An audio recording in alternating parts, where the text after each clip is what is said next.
But I would say my largest concern is just that addictive nature, especially for teenagers. And I think that's where parents have to be very careful in terms of how much leeway they give to students before they get to their teenage years.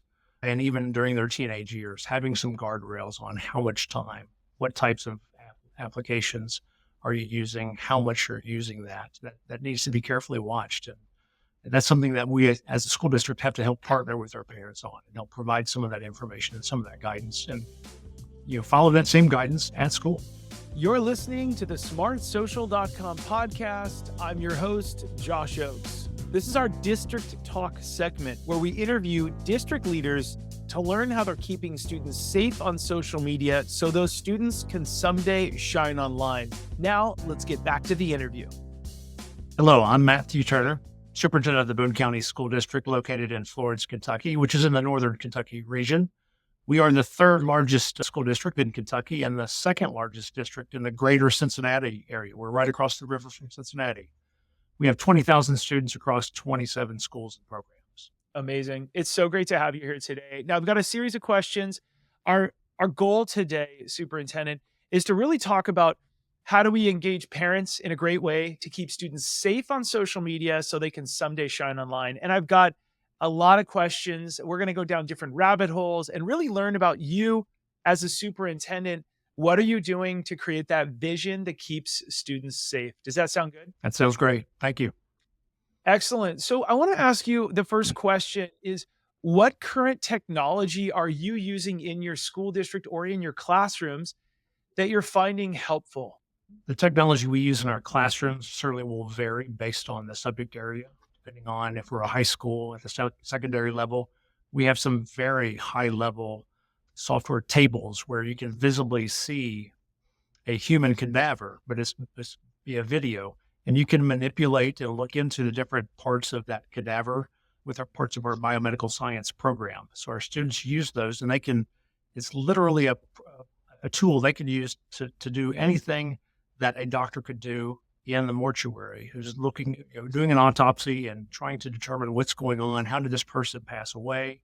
So you can manipulate the body, you can turn it over, you can look at the bone structure, you can look at cross sections of part of their organs. It's just an amazing piece of technology. We use that in one area of our schools, typically in our high schools and some of our biomedical science classes. So that's one very unique piece of technology that we've been using. Of course, we use some computer tools with all our students K through 12, depending on the grade level and what those tools may be. And those are just to help our students focus on what we want them to learn and being able to manipulate some of the information, some of the things that they're seeing as they're learning, being able to practice over and over and over on specific skills, things of that nature. What advice would you have for other school districts who are dealing with maybe something that happened on a social media app, but then it creates a very real problem on their campus, whether it's that same afternoon, the next day? What are some of the ways that you would recommend to other districts to either teach students, hey, here's the downfall of what could happen, let's be careful, or educate parents, or maybe even educate your staff? Can you give us an example of what you're doing or some advice? Certainly. When something happens out in the community, and we have members of our staff that do monitor social media, our own social media accounts, but also they just go out looking just to see what may be there. And they come back to me and say, here may be an issue you need to think about, or here's one school that's having a little bit of a problem. So unfortunately, that does occur. In terms of helping with that situation and advice for the schools, essentially, we just dig right into it and contact the students and try to find out whose social media accounts those may be so we can have a conversation with them and learn what is the situation, what's going on. There also may be some opportunity there for the school's social media accounts to respond or interject in that situation. Sometimes our district account across 27 schools within our district, we may send out a broad overarching message about an issue that's going on right now that the community, we're dealing with it, with the community and social media. So we'll give some advice or give some thoughts to the parents, but also we'll work to try to find out who the students may be and have some conversations with them, potentially with their parents, on how to resolve an issue that's creating some havoc, if you will.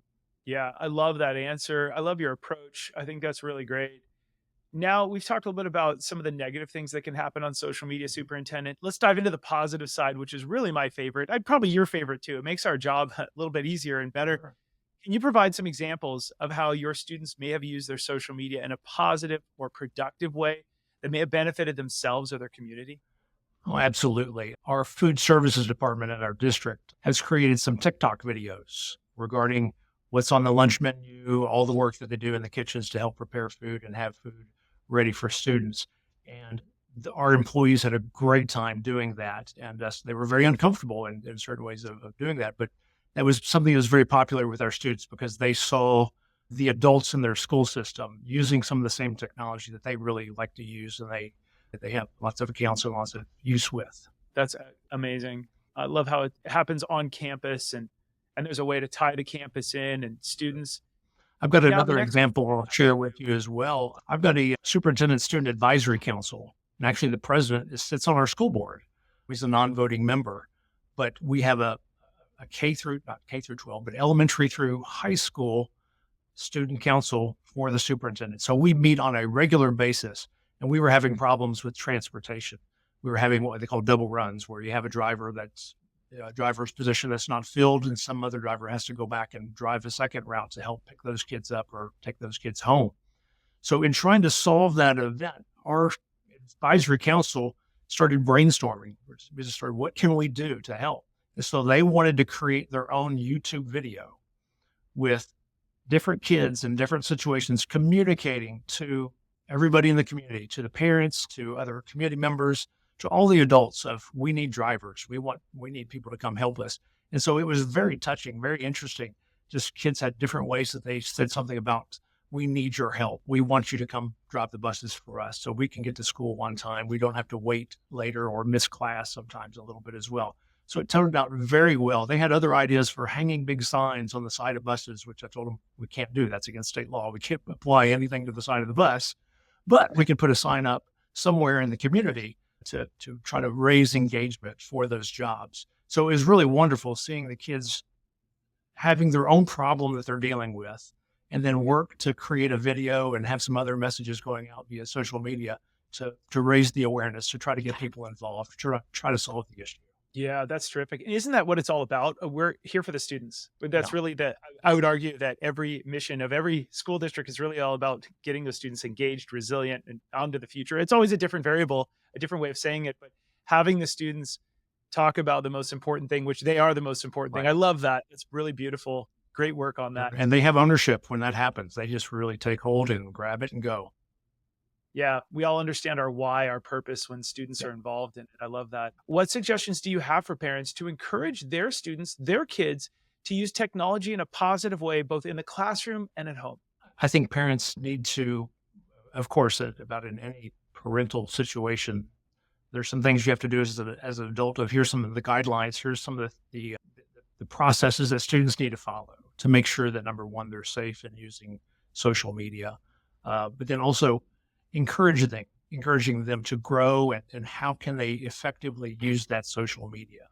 I would say they need to help students with questions on how to manage that, help them with what are some things they can do that they should post, they should create, and try to bring them to the level where they can efficiently work through social media, understand the good and the bad and the ugly that's out there with social media as well, and giving them some examples of that before they may unfortunately run into that head on with a messy situation on social media. Yeah, that's an excellent answer. And for all the parents listening right now, we want to make sure that I want to go to the next step and talk about what the superintendent was alluding to as well, having that rich, healthy dialogue. Let's pause for just a second and let all the parents know that there isn't an app out there that'll wake up at 3 in the morning to say your kids aren't safe. In fact, Microsoft and Google and all these other organizations, we love them. We don't get paid by them. We only work with school districts and parents to protect the kids.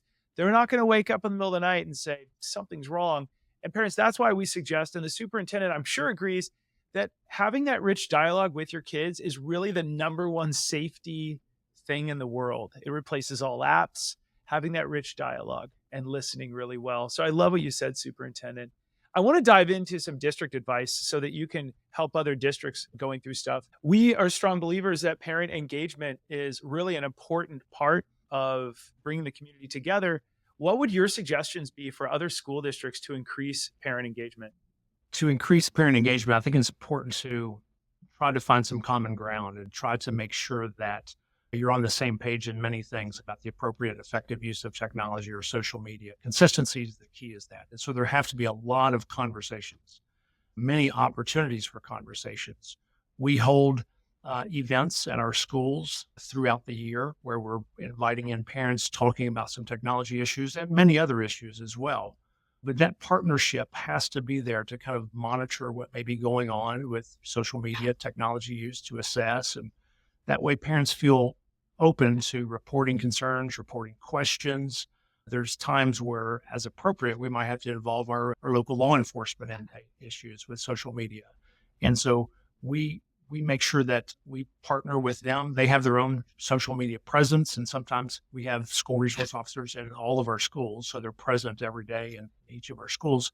So that relationship is already there between the school, law enforcement, between the parents, so we can talk about some of the dangerous matters, but also we can get to the point where we can have the conversations on what are the safe ways to go about that? What are some of the guardrails that parents need to be thinking about when they're at home with their kids? Whether that's just the amount of screen time it is or how it can disrupt their sleep or all the different things with handheld technology that it might create some issues for students. Now, the next question I have for you is an interesting one because you get to talk to so many parents, students, teachers, and community members. I'd love to find out, what is your single biggest social media concern for the future? The biggest concern, it's such an addictive technology. And that's a little scary at times. The gaming concept, the dopamine rush that it can provide to students, and that my son calls it doom scrolling, where you're on social media and you're just constantly scrolling through trying to find what's the next big issue or something that I disagree with or some type of conflict or drama, something that's making them upset. So that can be addictive. And we have to be able to teach our students how to not be chronically online, how it's okay to be online for certain things, to use certain tools. But if you're just chronically using it and having your face in the technology, it's going to create some issues at some point in time. One of the other aspects that it really concerns me is just the simple spread of misinformation, where there's so many things that are out there that are simply not true, blatantly false. But I would say my largest concern is just that addictive nature, especially for teenagers. And I think that's where parents have to be very careful in terms of how much leeway they give to students before they get to their teenage years. And even during their teenage years, having some guardrails on how much time, what types of applications are you using, how much you're using that needs to be carefully watched. And that's something that we as a school district have to help partner with our parents on and help provide some of that information and some of that guidance and follow that same guidance at school. So well said. And so true. That is the screen time addiction, how it changes us, the dopamine is so important. Let me dive into the next question that we have for a lot of our school district leaders. How is your school district approaching AI tools like ChatGPT? Well, number one, we're trying to learn about it. So our staff and our teachers are working on it and learning about it. Our administrators are learning about it. So we've had some lessons and some training on that. So we're essentially just wanting to learn everything we can. Also, we're having our people experiment with it and try to collaborate across our schools and different things that they've used it for, where it might help them in their own jobs. There's some wonderful things that you can do with that technology in terms of creating rubrics for some of your assignments. And you might be able to adjust the reading level of those. So say you have a few students that maybe aren't up to grade level in a certain English class, the teacher could then use that ChatGPT to change the reading level of that text as appropriate for that student. So they still would get some of the same information and knowledge from that reading, but they might be able to read it a little bit more clearly at that time and help them. Superintendent, next year, what are your biggest goals and objectives for next year that you would like parents to know about as they bring their kids back to school in September? What are you looking to achieve and do to work with the community? One of the big accomplishments during my tenure as superintendent is we put it together as a 5-year strategic plan. About 1 year ago, we're 1 year in. And so we've made some great progress on that, and we still have a lot of work to do with that. And I'm very proud and pleased that we've got that into a place where, to be honest, I came into this job right during the pandemic. I was hired as a superintendent in May of 2020. We had already shut down at the end as the district gone completely virtual. And we went into the next year and we were in virtual for a good period of time. At the beginning of the year, we started going back in person in January. And it was crazy. Politically, amongst the community, it was one of the most difficult things I've ever seen. And I think I kind of realized at that point in time, my purpose, my goal might be to help guide us through this little era of time, this 4-year period, and get us to a more stable spot. So that's something I'm very proud of. We put together a great 5-year plan in place. We have some very specific goals for us to accomplish. And for us as a large district for Kentucky of 27 schools and programs, trying to get everybody on the same page. And we've done that. We've done a very good job of having a highly collaborative environment. Thanks for listening to our smartsocial.com podcast. I'm your host, Josh Oakes. This was our District Talk segment where we interview school district leaders to learn how they're keeping students safe on social media so those students can someday launch into their future by shining online. This episode was brought to you by our smartsocial.com VIP program. It's called the Very Informed Parent Program, which helps you engage your students with teen-led video lessons. Stay one step ahead with our premium parent newsletter and discover hidden features on trending apps on teens' phones and our 54 plus live parent and student-friendly events every single year. You can click on the link below to chat with one of our team members if you want a free pass to our VIP program to support your community with our smartsocial.com resources. And if you're a district leader who has a success story, we would love to feature you on a future episode. You can click the links below to reach out. Thanks so much for listening, and we look forward to seeing you on the next episode. Have a great day.